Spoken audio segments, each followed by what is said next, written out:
मी आणि एक सोलापूरला कलेक्टर असताना सोलापूरला पाणी उजनीच्या धरणाचं पाणी सोलापूरला आलंच पाहिजे असं पॉलिटिकल खूप प्रेशर होतं.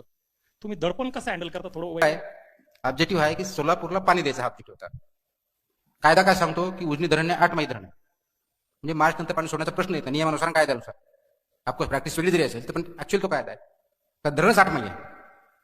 धरण 8 मई तर 12 मई पाणी सोडण्याचा प्रश्न येत नाही. पहिला लिगल प्रश्न तिथं उत्तर आला. लिगल कोणी काही बोलू शकत नाही. लिगल आन्सर त्याचं भेट. ऑब्जेक्टिव्ह काय मॉरल आणि पब्लिक. तर सोलापूरच्या शहराला पाणी पुरवठा करण्यासाठी उजनीमधून पाणी खालच्या धरणापर्यंत जातं आणि तिथून पाणी लिफ्ट केलं जातं. हा त्याचा इश्यू. मग म्हटलं हा जर प्रॉब्लेम आहे तर उजनी धरणातून पाईपलाईन काय येत नाही डायरेक्टली. सोलापूरला पाणी देणं एवढाच विषय ना, ते नदीतून सोडा पाहिजे असं काही नियम नाही. You can directly go for pipeline. कारण दरवर्षी इतकं मेट्रिक तुमचं MLD पाणी जातं तिथं, सोडावं लागतं उन्हाळ्यामध्ये.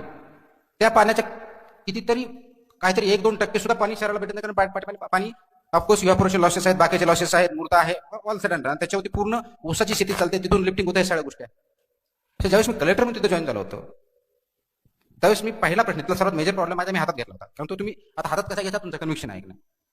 सोलापूर DPAP जिल्हा आहे, ड्रॉट प्रोन एरिया प्रोजेक्ट म्हणजे म्हणतो. इथं सगळ्या जिल्ह्यात 13 तालुके काहीतरी आहे, त्याच्यापैकी 11 तालुके त्याचे ड्रॉट प्रोन मधले आहे, म्हणजे पाऊस इथं मिनिमम आहे. At the same time India मधला सर्वात जास्त शुगर केन फॅक्टरी असलेला सुद्धा जिल्हा आहे. हे कॉन्ट्राडिक्शन आहे का? This is what I started working from day one. हे कॉन्ट्राडिक्शन मला कमी करायचं.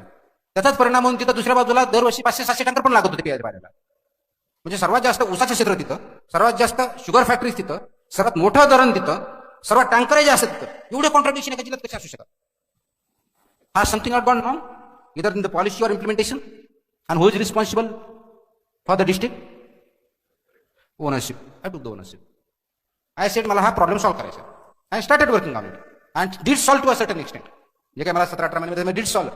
तुम्ही जो प्रश्न विचारला त्याचं काय केलं पैसे, ते डिमांड होतं.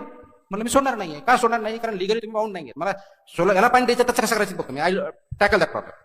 म्हणून NTPCचा तिथं प्रोजेक्ट चालू होता नॅशनल. आता तो प्रोजेक्ट सुरू झालेला NTPCचा. त्याला उजनीमधून पाणी प्रोसेसिंग म्हणजे त्यांचं प्लांटसाठी वापरायचं होतं. आणि त्यांना कलेक्टरच्या ऑफकोर्स लँड ऍक्विशन पासून सगळ्यासाठी गरज लागते. कारण तो प्रोजेक्ट सुद्धा 7-8 वर्षापासून पेंडिंग होता. लँड ऍक्विशन रोडच्या बाजून शेतकरी अडवत होते.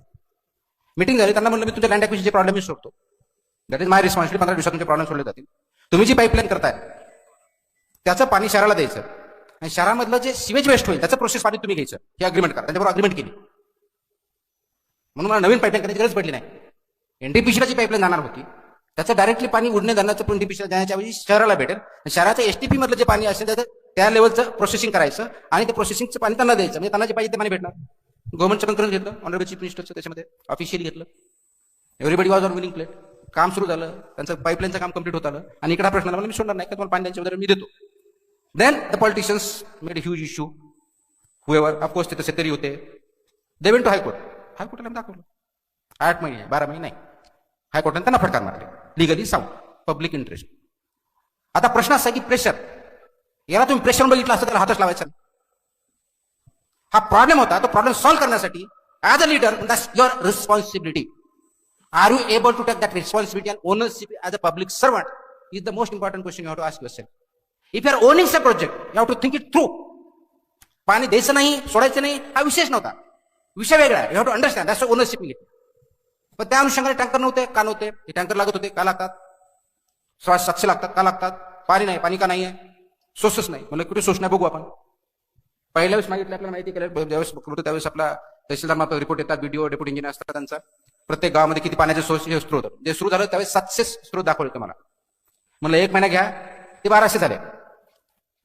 अजून 15 दिवस घ्या म्हटलं, 15,000 सोर्स झाले. एक्झिस्टिंग होते. रेकॉर्डला नव्हते. रेकॉर्डला नाही लावले. तहसीलदारांनी मिटिंगला आले की आम्हाला टँकर पाहिजे. म्हणजे ठीक आहे, किती? एवढे टँकर पाहिजे. तुमच्यापैकी किती जणांनी व्हिजिट केले? सगळ्यांनी केले. म्हणजे मी प्रत्येक गोष्टी होतो. किती दिवस व्हिजिट केले?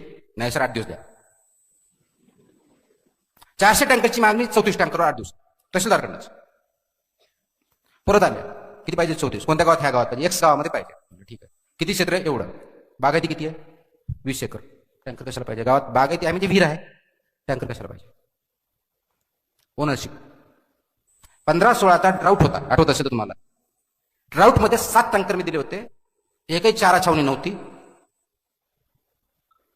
त्या ड्राऊट नंतर 15-16च्या म्हणजे 16च्या जूनमध्ये किंवा 15च्या जूनमध्ये पाऊस जेव्हा पडला, वॉटर टेबल 1.5 मीटरने वाढलेला होता. So it is not just release of water, it is whole water sector and responsibility. Pressure कधी असतं त्याच्याकडे प्रॉब्लेम म्हणून बघितला असतं. अपॉर्च्युनिटी बघितली तर इश्यू मी ओनरशिप करतोय म्हणून पहिल्या दिवशी तुम्हाला जे सांगितलं होतं की तुम्ही जेव्हा शेल्डीवर जाता तुमची 20 गावामध्ये शेतकऱ्याचे पशुपालक ही तुम्ही ओनरशिप घेतली, मग ते उद्योजक कसं करायचं सोपं आहे.